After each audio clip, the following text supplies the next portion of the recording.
Good afternoon, sir. I'm Joshua Sakay, presenting our use case diagram for our learning management system. So, yung student po, pwede po siya mag-login, which include po niya yung email and password.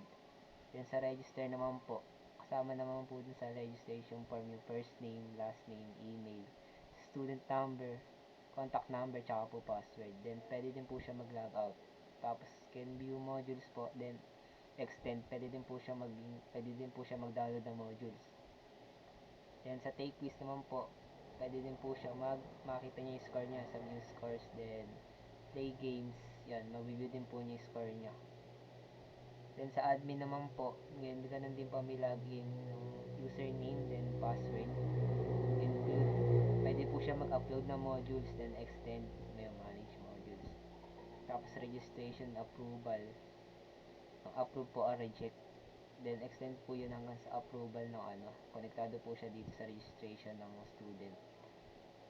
Then sa quiz naman po, pwede po siya mag-create ng quiz. Then yun, kapag na-upload po, konektado po siya dito sa take quiz ng student.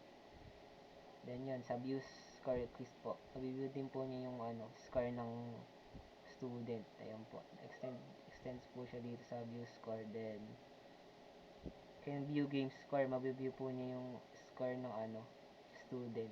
Ito po, extend siya sa view score ng student.